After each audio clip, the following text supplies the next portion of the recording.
एक सेठ के घर एक नई नवेली बहू आई। नाम उसका रूपा था। रूपा नाम के अनुसार ही अत्यंत रूपवती थी। बहू के आते ही सेठानी जी ने सारी जिम्मेदारी बहू को सौंप स्वयं धर कर में लग गए। घर के सभी सदस्य बहू से बहुत प्यार करते थे, पर घर की एक पालतू बिल्ली हाथ धोकर बहू के पीछे पड़ी रहती थी। बहू थोड़ी देर के लिए रसोई से निकलती और वह सारी दूध मलाई चट कर जाती। एक दिन, अरे देखो, इस बिल्ली ने तो सारी दूध मलाई चट कर डाली। इसने तो जीना मुश्किल कर रखा है। अब इसका कुछ उपाय करना ही पड़ेगा। बहू, जब भी रसोई से निकलो दरवाजा बंद कर दिया करो। आज तो वह जरूर फंसेगी। एक बार फंस जाए तो जंगल में छोड़ आऊंगी। थोड़ी देर बाद, यह बिल्ली तो बहुत चालाक है। बहू, क्यों बिल्ली के पीछे पड़ी रहती हो? जाओ अपना काम करो।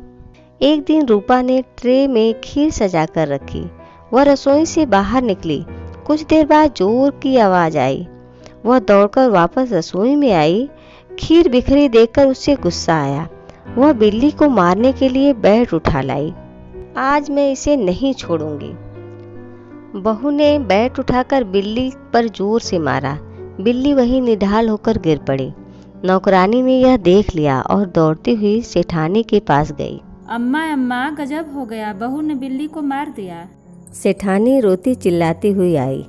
अरे, यह क्या किया तुमने? बिल्ली को मार दिया? बिल्ली की हत्या आदमी की हत्या के बराबर होती है। अब इन्हें प्रायश्चित करना होगा। जब तक प्रायश्चित नहीं हो जाता बहू किसी चीज को हाथ नहीं लगा सकती। सही कहा तुमने। अब जा पंडित को बुला ला, वही इसका समाधान निकालेंगे। सेठानी जी दुखी मन से आंगन में बैठी थी। तभी नौकरानी के साथ पंडित जी आए। हरे राम, बहुत बुरा हुआ। बिल्ली की हत्या घोर नरक का विधान है। पंडित जी, अब क्या होगा? सेठानी जी पंडित जी को बैठक में ले गई। पंडित जी सोफे पर बैठते हुए बोले। सेठानी जी, चिंता की कोई बात नहीं, शास्त्र में सबका समाधान। तो फिर जल्दी बताइए। 21 दिन का पाठ और 21 तोले की एक सोने की बिल्ली बनवाकर दान कर दीजिए। 21 तोला तो बहुत है पंडित जी। 1 तोले की बिल्ली से काम नहीं चलेगा। रुपया क्या बहू से बढ़कर है? चलिए छोड़िए, 11 तोला सोना बिल्ली बनवाने के लिए और 500 रुपये पूजन सामग्री के लिए दे दीजिए।